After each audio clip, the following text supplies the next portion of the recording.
il y a de dehors par-ci, de dehors par-là. Il est interrogé par des geôliers. On les voit, pose des questions. C'est des geôliers israéliens qui lui posent des questions. Pourquoi et il dit que sa tête est mise à prix, qu'on laisse sa carrière, on le laisse tout, que malheureusement, tous ceux qui osent ouvrir en bouche, on les menace de mort. Est-ce que c'est vrai? Est-ce que c'est pas vrai? Qu'est-ce qu'il faut? Ma chère, c'est tout ce qu'il faut. Amen. Bien. Allez, on va.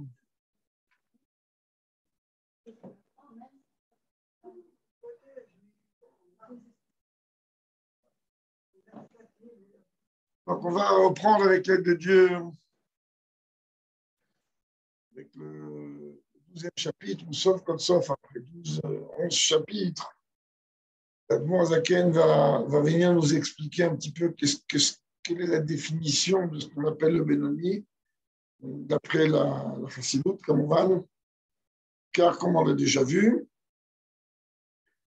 la question qui a été posée déjà dès le premier paragraphe, d'après la halakha, on regarde le Rambam dans les lois de Tchouva au 3e chapitre, le Rambam il dit que celui qui a une majorité de bonnes actions, alors il est appelé tzaddik. Celui-là qui a une majorité de mauvaises actions, alors il est appelé rachat.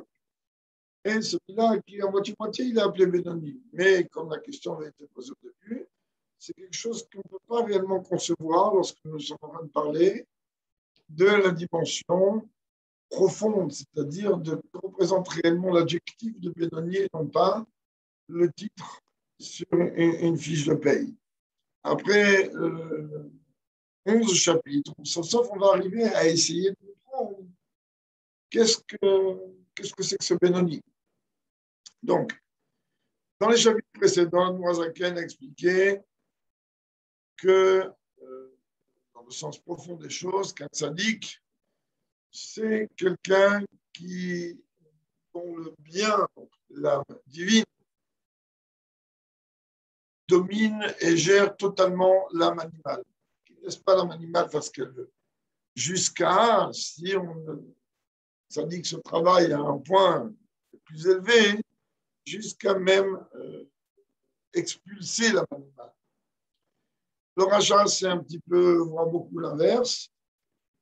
C'est tout simplement quelqu'un qui, malheureusement, la dimension négative, c'est-à-dire l'âme animale, elle, prend le dessus sur l'âme divine et malheureusement entraîne l'homme à fauter en parole, pensée et acte. Dans le chapitre qu'on va démarrer avec aujourd'hui, dans le 12e chapitre, l'Admor Zaken va venir nous expliquer que celui qu'on appelle le Benoni, il est en vérité, comme son nom l'indique, Benoni représente une dimension intermédiaire. Il est en vérité un intermédiaire entre le tzaddik et le rachat. C'est-à-dire que c'est quelqu'un, c'est un peu difficile à comprendre, imaginer comment on peut être intermédiaire. C'est où on fait du mal et on est appelé rachat, où on fait du bien et on est appelé tzaddik. Comment ça fonctionne? Bekitsour, on va démarrer. Vea Benoni, donc il nous dit le Benoni, où chez les Olam, Ein Hara Gover Kokach, Kirvosh et Tayertana. Alors, il me dit, voilà, comprends que le Benoni, c'est quelqu'un que le mal, l'âme animale, n'arrive pas réellement à conquérir ce qu'on appelle la petite vie. C'est très bien que, d'ailleurs dans la paracha de la semaine dernière, Shoftim Veshotrim, Titalecha Bechol Sharecha, on a vu qu'on nous a parlé de mettre des juges et des policiers dans les portes. Et on a expliqué que là-bas, il ne s'agissait pas seulement des portes de ville, mais que l'homme a en lui 4 voire 7 portes.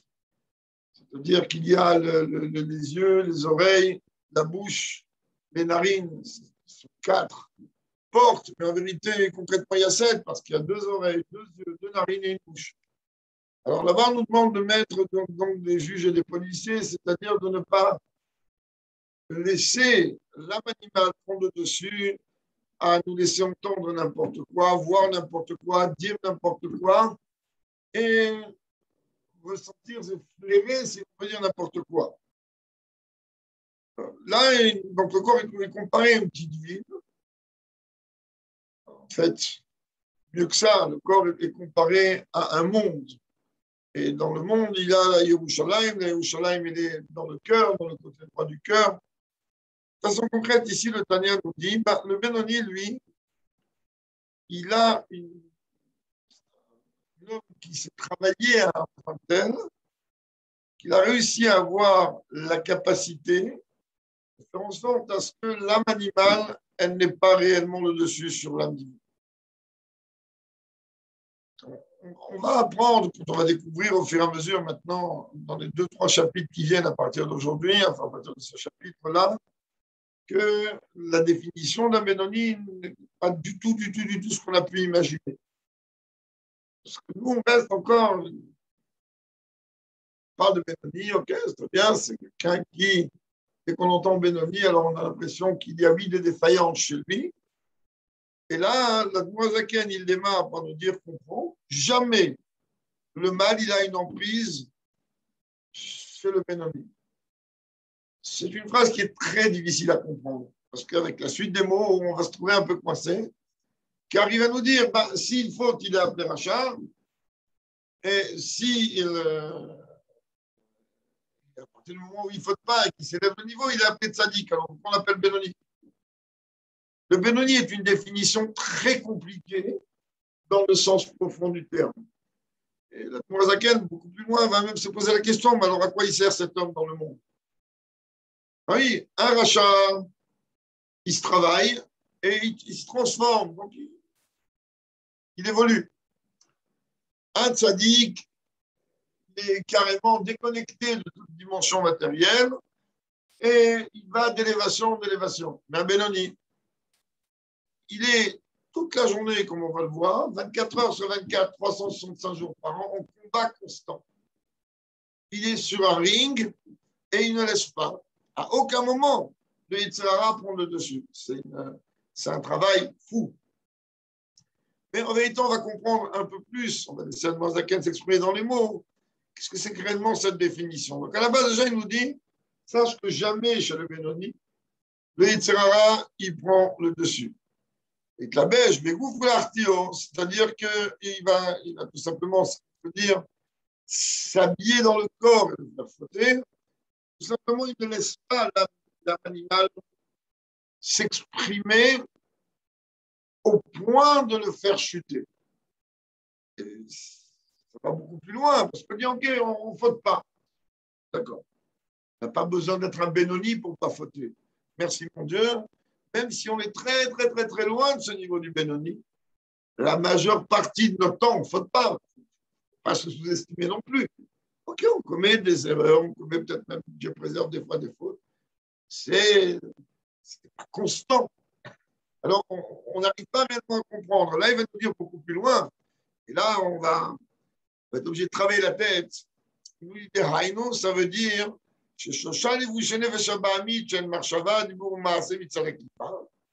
c'est-à-dire que rappelez-vous, on a parlé dans les chapitres précédents que aussi bien dans l'âme divine que dans l'âme animale, il y a la même constitution, le même organigramme. C'est-à-dire qu'il y a 10 midot, 3 intellectuels, 7 émotionnels, aussi bien dans l'âme divine que dans l'âme animale. Et il y a 3 moyens d'expression qu'on a appelés les vêtements, on a discuté longuement au 3e chapitre, qui sont paroles, pensées et actes.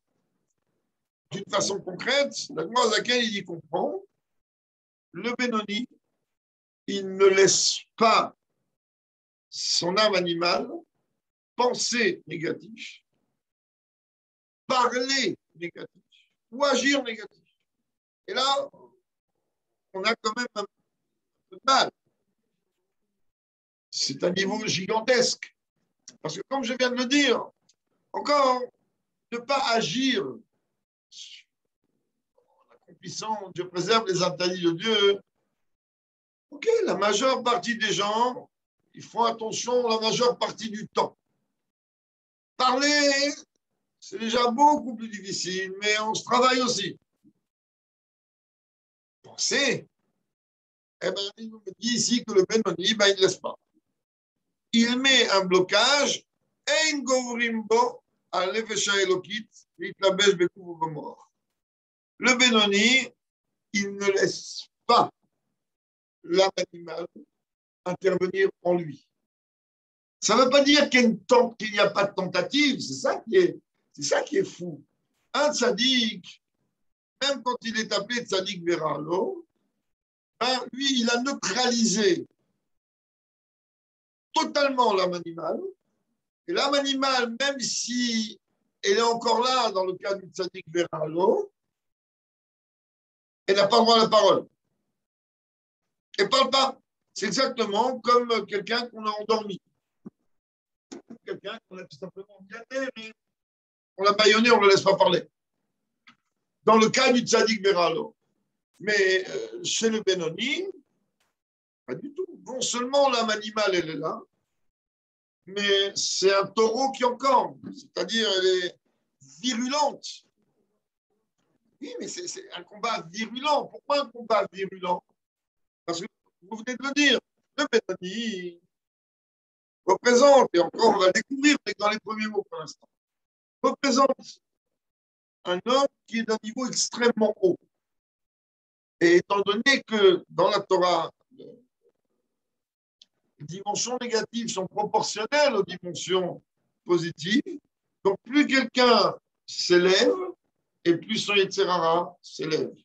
Donc imaginez un monsieur, un homme, qui arrive à un niveau tel où il ne laisse pas l'âme animale le pousser à aller contre la volonté de Dieu en parole. C'est un homme qui est d'un niveau gigantesque et donc il a automatiquement un Yetzer Hara avec une force phénoménale. Aujourd'hui, si on peut parler d'avoir un petit ordre d'idée, même si ça fait sourire certains, le Yetzer Hara qu'on a aujourd'hui est un Yetzer Hara de mouton de panurge. Ce n'est pas un Yetzer Hara fort du tout. C'est-à-dire, ah, tu rigoles ou quoi? Yetzer Hara, oui. Aujourd'hui, nous sommes une génération les plus faibles, car on est pas loin après 2000 ans d'exil, tout en étant la génération la plus grande. C'est-à-dire, on est la plus faible, parce qu'on est 1953 ans après la destruction du Beth Amikdash. 1953 ans d'obscurité totale. Et là, ces 2 dernières années, merci mon Dieu, l'obscurité, elle va de plus en plus forte, de plus en plus grande. Donc, comme je l'ai déjà dit maintes fois, un juif qui met les tefilines aujourd'hui, c'est un miracle. Tu n'as pas idée. Merci mon Dieu que le bon Dieu, il a envoyé le rabbi dans ce monde et pour faire la révolution et mettre un judaïsme à un niveau gigantesque à travers le monde entier. Sinon, il n'y a aucune logique aujourd'hui, après tous les pogroms, après Loti, après ce qu'on a vécu, nos parents, grands-parents ont vécu en 39-45 chez le Takumba Vatsama. Il n'y a aucune logique qu'un juif aujourd'hui continue à faire Torah Mitzvot. Aucune. Aujourd'hui, ça nous paraît normal, mais ce n'est pas, comme ils disent en Israël, le Zelom Uval Melav. Ce n'est pas si normal que ça.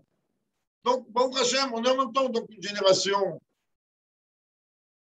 merveilleuse, et d'un autre côté, une génération très faible, parce qu'on est très, très loin de la période où Dieu s'exprimait d'une façon dévoilée au Beth Amikdash. C'est la raison pour laquelle, à l'époque, juste après la destruction du Beth Amikdash, alors on pouvait voir, on pouvait constater que des maîtres gigantesques pouvaient tomber totalement dans du judaïsme et les plus grands brigands et les plus grands voyous devenir les maîtres les plus grands. Parce qu'à l'époque, c'était ce que l'on appelle dans le langage de la Chassidoute un Yetzirah avec un Koach Shor.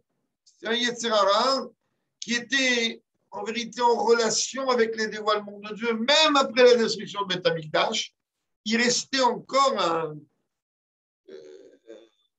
encore des traces de cette lumière de Dieu.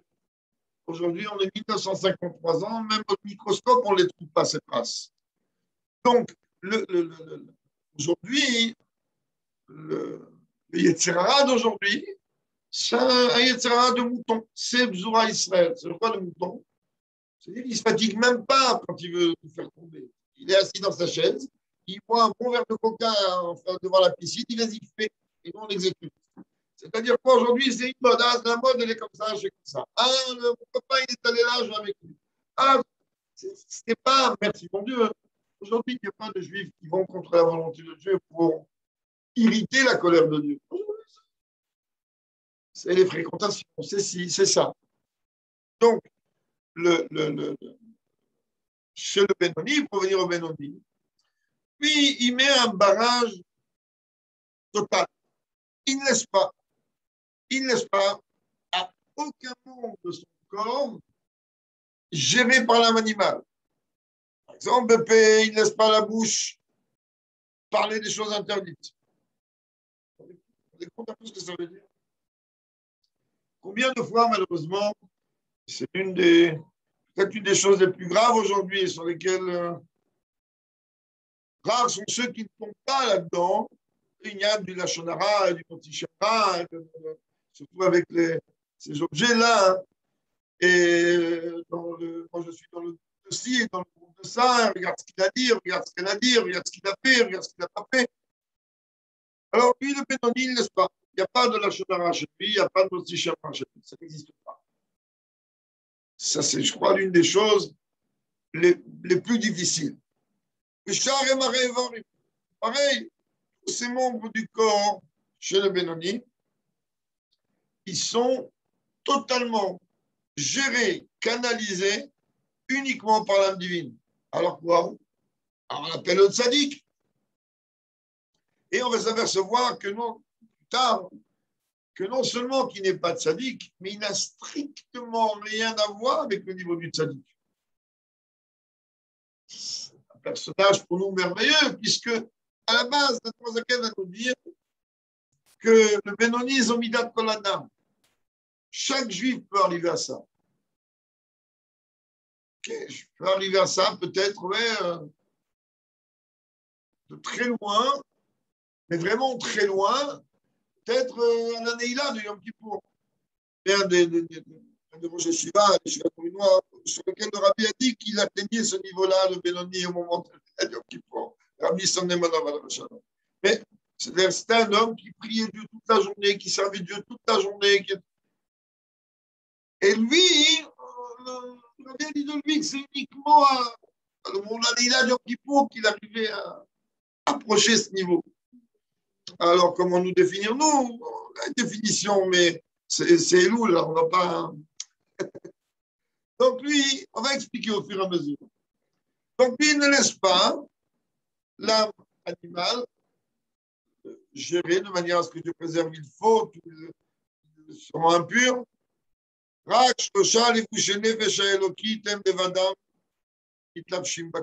C'est un beau merveilleux. Chez lui, exclusivement, les trois vêtements de l'âme divine, c'est-à-dire parole, pensée et acte, liés avec la volonté de Dieu, s'expriment chez lui.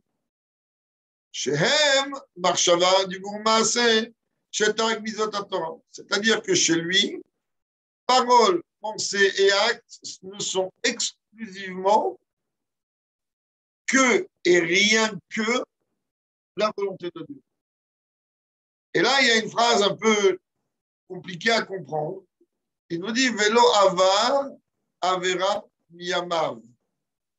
Le Benoni, c'est quelqu'un qui n'a jamais fauté de sa vie. Alors, comment on peut dire une chose pareille? S'il n'a jamais fauté de sa vie, alors c'est un tzaddik. S'il faute, il est appelé rachat. S'il n'a jamais fauté, il est appelé tzaddik. Et là, comment tu peux me dire, il n'a jamais fauté, il n'a jamais transgressé la moindre transgression de sa vie. Bon, le rabbi, il y a toute une hara, une annotation du rabbi assez longue. En vérité, il ne nous dit, c'est pas que le Benoni n'a jamais fauté de sa vie. Ce n'est pas du tout ce qu'un Zaken veut dire ici. Seulement, lui, il est possible qu'il aurait pu avoir une défaillance. Alvaï, chez nous, les défaillances du Benoni.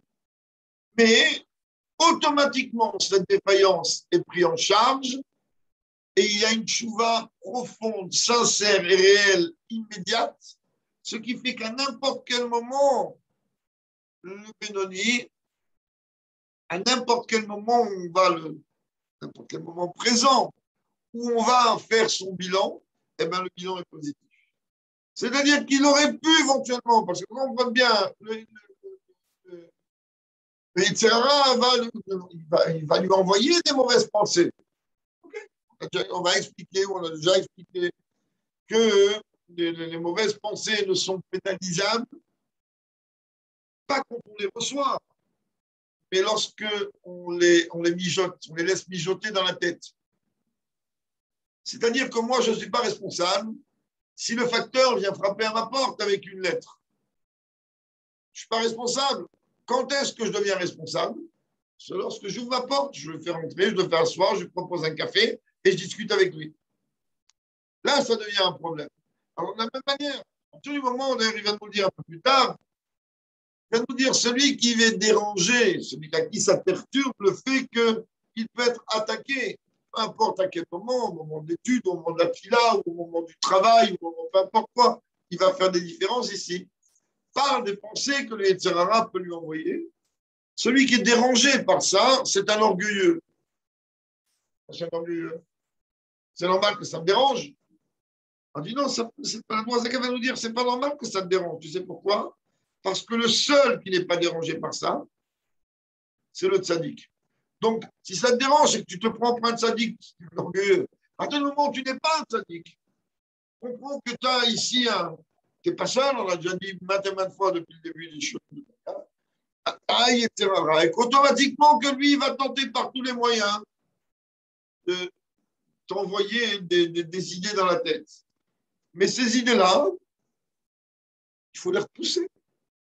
Mais en vérité, on va comprendre que repousser une idée qui est expédiée par le Yetzirara, ça ne veut pas dire la combattre. Car si on va la combattre, on est fichu. Si on va essayer de combattre une idée négative, ça veut dire, c'est ce qu'on va faire, ben, on va plonger notre esprit dessus, donc il aura gagné. Alors comment je fais?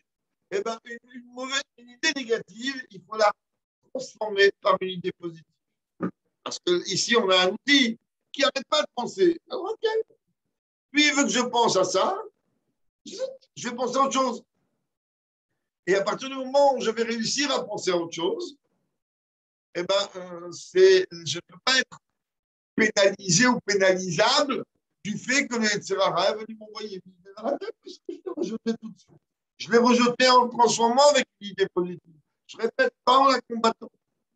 La combattre est quelque chose de... Il y a une des réponses du rabbi à quelqu'un qui a écrit au rabbi que par rapport à une pensée comme ça qui lui traversait, il avait du Yom Kippour, etc. Et le rabbi lui dit, ben, écoute, il n'y a qu'une seule chose à faire. Détourner totalement ton esprit de ce genre de choses. Le rabbi dit, plus tu vas penser, plus tu vas provoquer. Alors, il faut changer d'idée.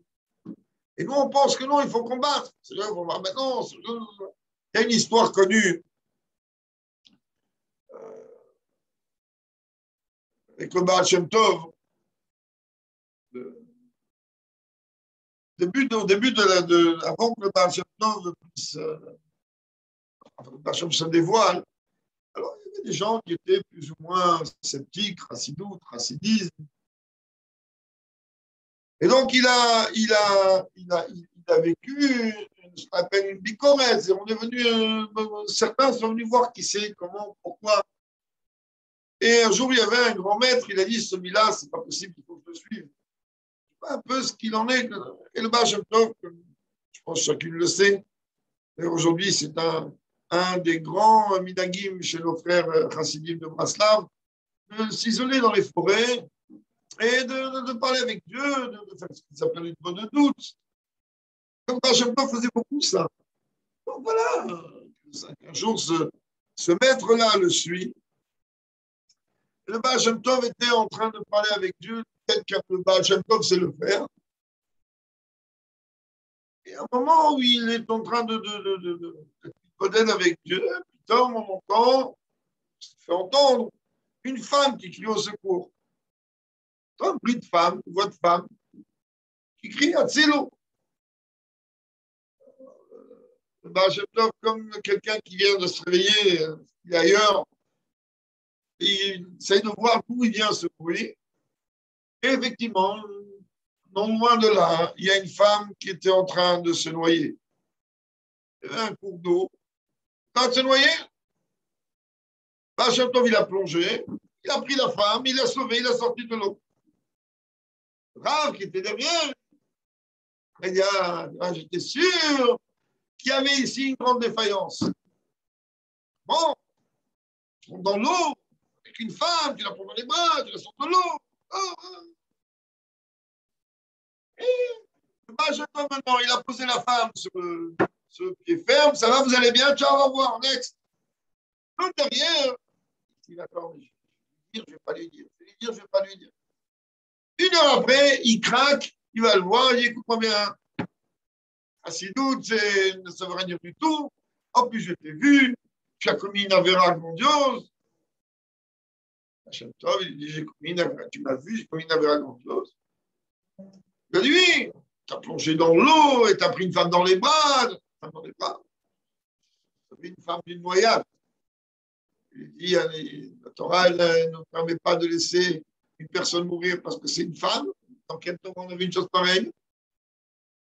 Alors il a dit oui, mais il a dit qu'alors d'après toi, j'aurais dû la laisser mourir ou j'aurais dû utiliser des termes kabbalistiques pour la sortir de l'eau.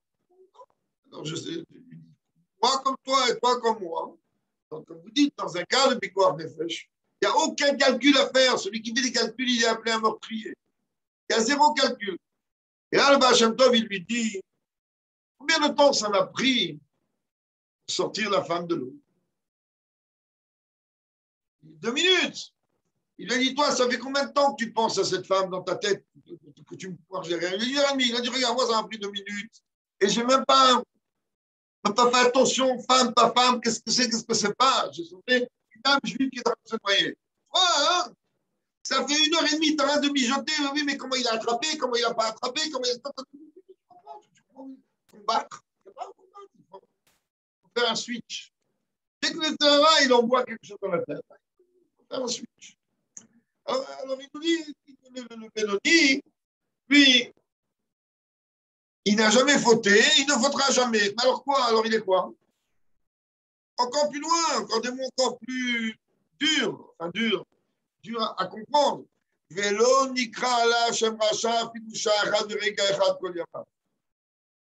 Benoni ne laisse pas qu'il puisse avoir celui une étiquette de non-rachat. Mais comment? Tu me dis que oui, il peut fauter, oui, enfin, il peut fauter. Il peut avoir des défaillances. Oui, mais la défaillance, elle n'a pas le temps d'arriver, qu'elle est déjà gérée. Elle est déjà rejetée. Il y a déjà une tchouva sincère et profonde, donc elle n'existe pas. Immédiatement, elle est traitée. Le Benoni, c'est un véritable mystère. Aujourd'hui, il y a peut-être, moins de Benoni que de Tzadikim. Je ne sais pas. En tout cas, je vous dis, on n'en a pas connu. Sur un Benoni, en général, on ne va pas savoir qu'il est Benoni. Parce qu'un Benoni, c'est un travail intérieur. Ce n'est pas un travail, comme on dit chez nous en russe, choufounienes. C'est un travail intérieur. C'est quelqu'un qui est en connexion avec Dieu d'une manière hors du commun. Hors du commun. Il a une connexion qui est totalement hors du commun. Et pourtant, il n'est pas appelé tzaddik.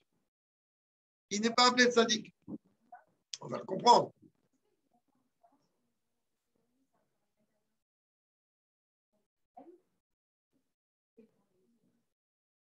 Non,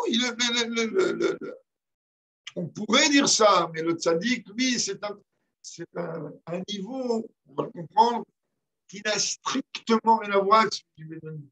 Et ça, on parle du plus bas niveau du tzaddik. Imaginez le plus haut niveau du niveau le plus bas du tzaddik, c'est quoi? Imaginez le plus bas niveau du niveau le plus haut du tzaddik, c'est quoi? Imaginez le plus haut niveau du plus haut niveau du tzaddik, c'est quoi? Imaginez, c'est quoi un rabbi? La tête, elle ne suit plus. C'est-à-dire que nous, on n'a pas idée de ce que c'est. Même à Benoni, on a du mal à comprendre. Et l'une des choses merveilleuses, d'ailleurs, dans le Tanya, en vérité, en se posant cette question, on a une réponse à une question beaucoup plus profonde. Je n'ai pas compris. L'Admorazaken, d'après une opinion, il a mis 20 ans pour écrire le Tanya. D'après une autre opinion, il n'a pas mis 20 ans, mais en tout cas, ce qui est sûr, c'est qu'il a fait attention à chaque lettre. Chaque lettre. Il y a des shiurim de Tanya de très très haut niveau où on rentre dans le yun du yun, mais la tête, elle tourne dans tous les sens tellement c'est profond. Là, pour l'instant, on survole. Vous comprenez bien que si un jour on va étudier un pérec dans le yun, la tête, elle voltige. Tellement c'est profond et tellement c'est grandiose. Alors on s'est dit, ok, très bien. Comme on l'a dit, lors d'un premier shiur, avant qu'il y ait ce livre-là qu'Admorazaken écrit, qui s'appelle Sefer Shel Benonim, le livre de Benonim, ben, l'Admorazaken avait écrit un autre livre, Sifram Shel Tzadikim.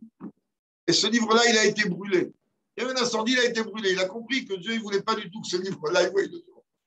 Imaginez, quand il a écrit le Tanya Kadisha, le Tanya, il est allé 53 jours en prison et sur non, l'Admorazaken. Et c'était un combat là-haut. Alors maintenant, on dit d'accord, c'est bien. Tu as écrit ce livre-là. C'est le livre de base, la Chassidoute, qui est appelée d'ailleurs, qui est la seule qui est appelée Torah de Baal Shem Tov. Donc en vérité, c'est la Torah du Baal Shem Tov mise à la portée de l'intellect. Mais voilà, aujourd'hui, on est un peu plus de 300 ans après l'impression des premiers Tanya. On revient à votre question, madame. Combien de Benoni dans le monde? Alors on se dit, mais alors, mais quoi? Tu as fait tout ça pour une poignée d'hommes qu'on ne connaît peut-être même pas. Et bien, Mazakan, il vient de répondre, même pour un seul juif, ça aurait valu passer par tout ça. Même si on n'a qu'un, parce que qu'on comprenne bien, que veut dire Benoni, enfin vous certainement, moi je ne sais même pas ce que ça veut dire. Mais ce qui est sûr, c'est que grâce à ça, on commence à tendre vers le niveau du Benoni. Ça veut dire quoi tendre? Ça veut dire qu'il y a oui des moments dans la vie où on va se dire, attends, mais je ne suis pas un mouton, pas un mouton panurge. Je ne vais pas accepter tout ce que mon côté gauche me propose. À un moment, je dois commencer à lui dire non à ce côté gauche. Ça va être constant. D'accord, ok. Je n'ai pas assez nourri mon âme pour lui mettre une box. Mais quand même,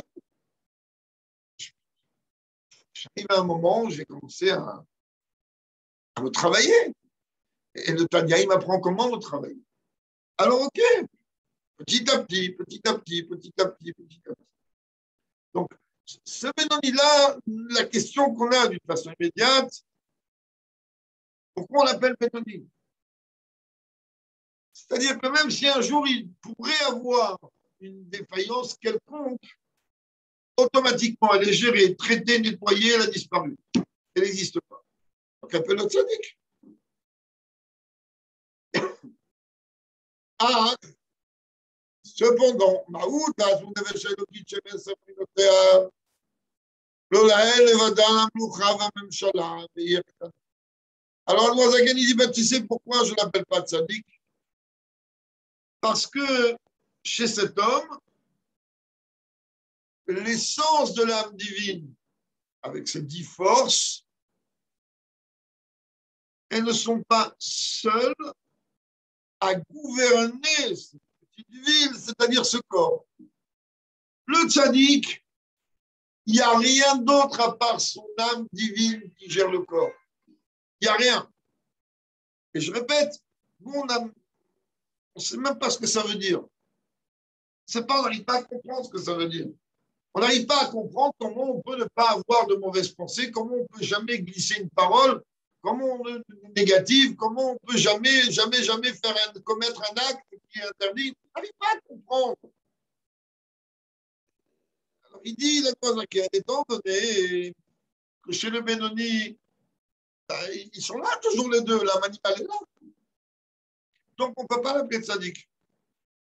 Et chez le Benoni, Kim Be'etim Mezoumanim, il y a effectivement des moments dans lesquels le Benoni s'élève à un niveau où l'âme animale n'a pas droit à la parole. Mais c'est ponctuel. Alors, quand est-ce?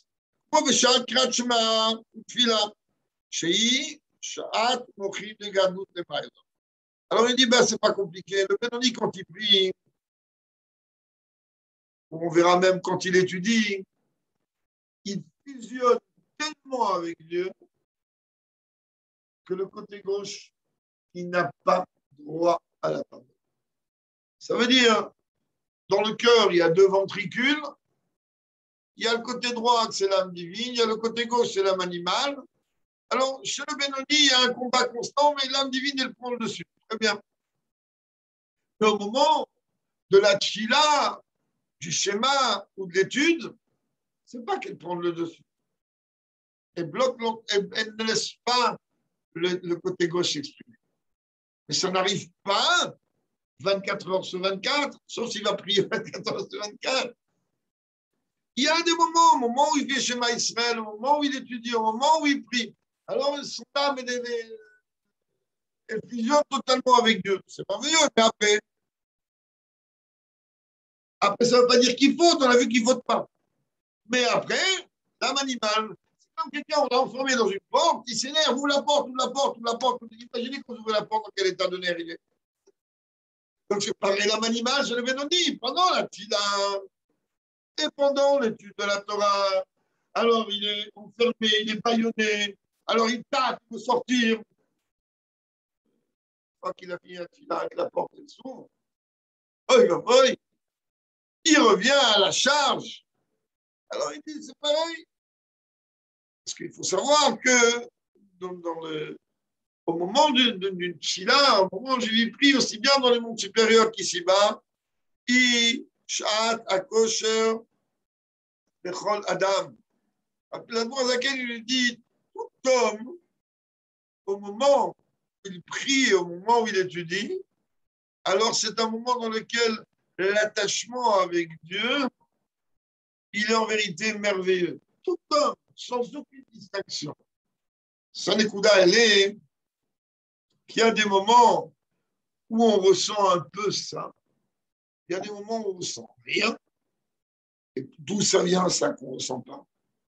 On a expliqué, lorsqu'on a étudié, rappelez-vous, le 8e chapitre, ben, tout simplement que plus on va laisser les choses du monde prendre le dessus chez nous, même quand on parle de choses permises, je répète, on même pas de choses interdites, eh ben on va tout simplement, on va prendre le corps grossier, on va prendre le corps, on va le laisser en vérité profiter de ce monde, alors que ce n'est pas pour ça qu'on a été réellement créé. Donc même quand les choses sont permises, d'ailleurs, Shabbat, on a étudié le Shabbat et dimanche, le 11e chapitre d'Igeret HaKodesh, qui est un chapitre très, très, très, très, très dur à intégrer. Parce qu'il rabbine, c'est un chapitre connu pour certains, Là-bas, le Zaken, il utilise des termes, c'est une lettre, certes, mais elle a été intégrée dans Tanya. Là-bas, le Zaken va nous expliquer, réfléchis un petit peu pourquoi tu es là. Et si tu comprends pourquoi tu es là, alors tu vas comprendre qu'il n'y a aucune épreuve au monde, c'est des mots très durs, il faut les étudier, donc je ne veux pas aller plus loin que ça, qui peut t'atteindre ou te toucher. Même si tu vis seulement, ça ne doit même pas te toucher. La skill rabbina. En général, ce chapitre-là, il est bon de l'étudier justement quand un homme passe des moments difficiles. Quand un homme passe des moments difficiles, c'est important qu'il prenne ce chapitre et qu'il, s'il ne veut pas l'étudier tout de suite, au moins qu'il le lise. La skill rabbina, la 11e. Donc, en réalité, dans ce monde, plus on va se laisser, je répète, dans les choses permises, être léger. C'est permis, je ne suis pas un sadique. Ouais, on a compris que tu n'es pas un sadique.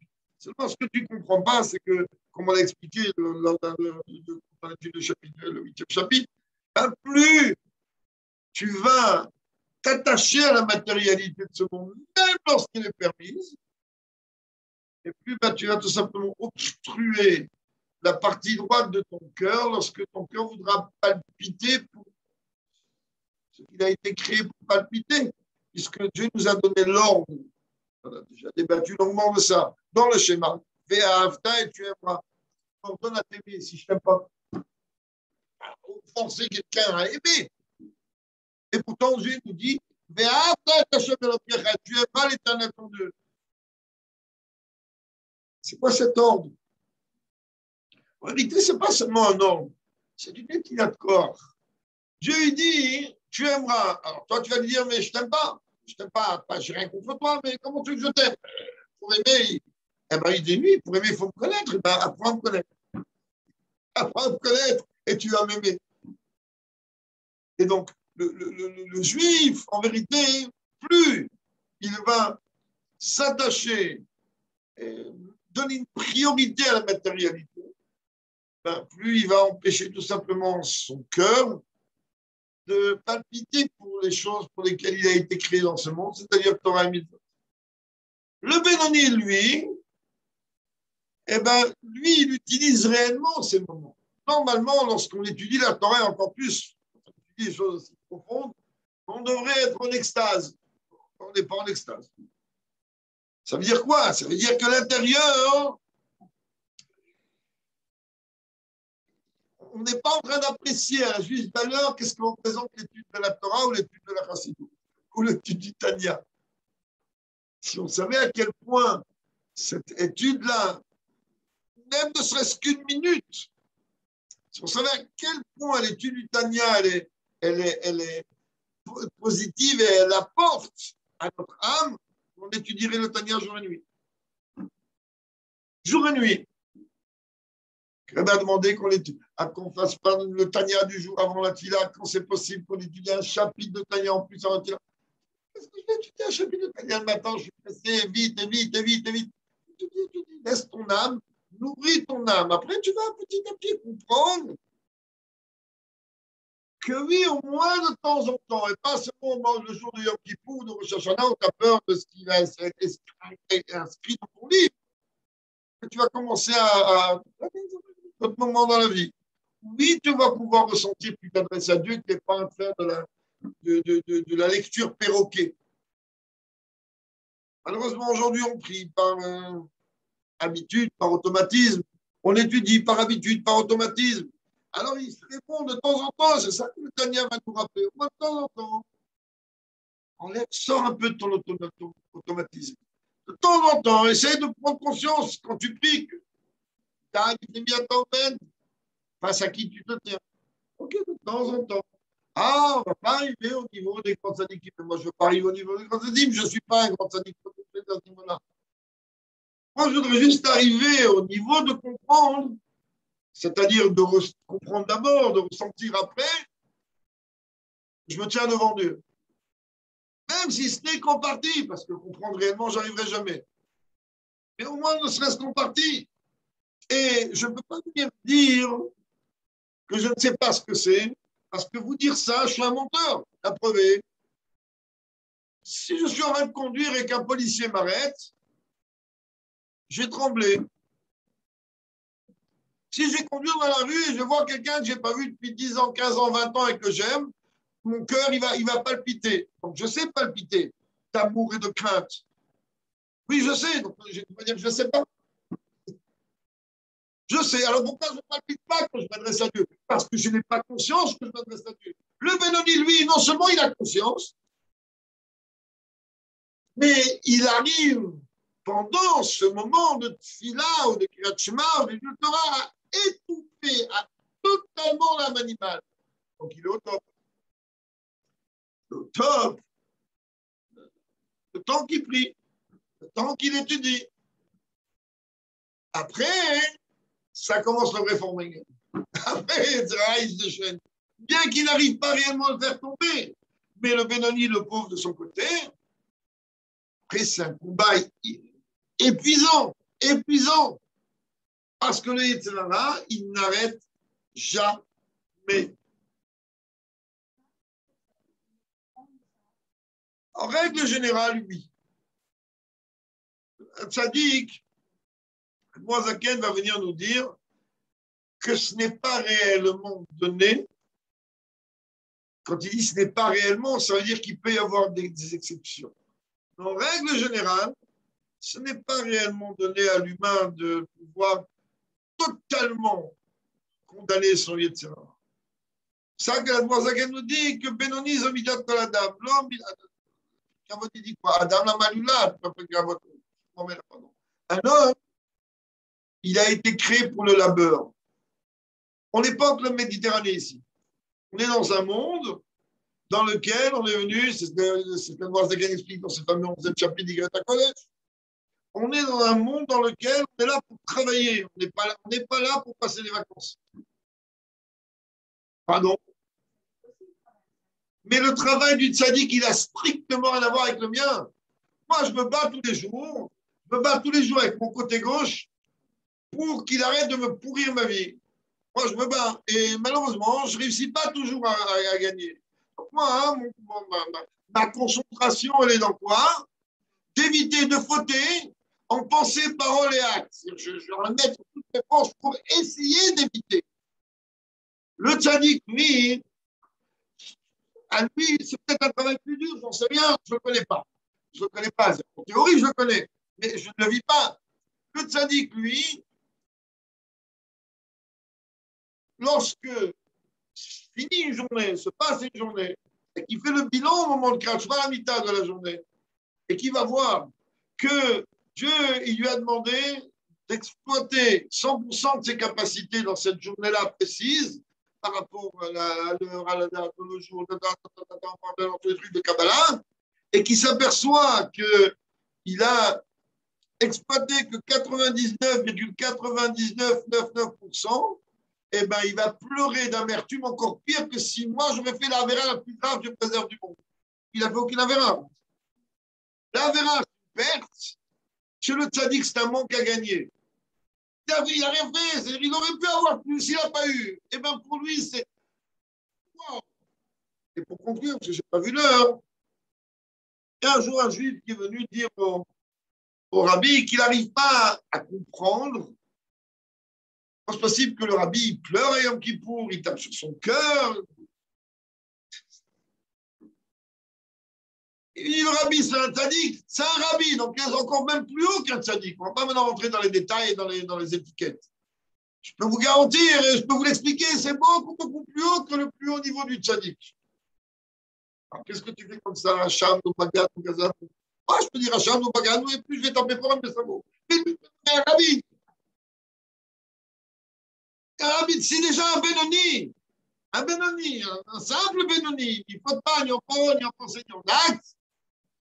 Qu'est-ce que il m'a dit, mais t'es en train de mentir à Dieu. Alors le rabbi aurait pu lui répondre, mais mon cher ami, la pila, elle est faite au pluriel.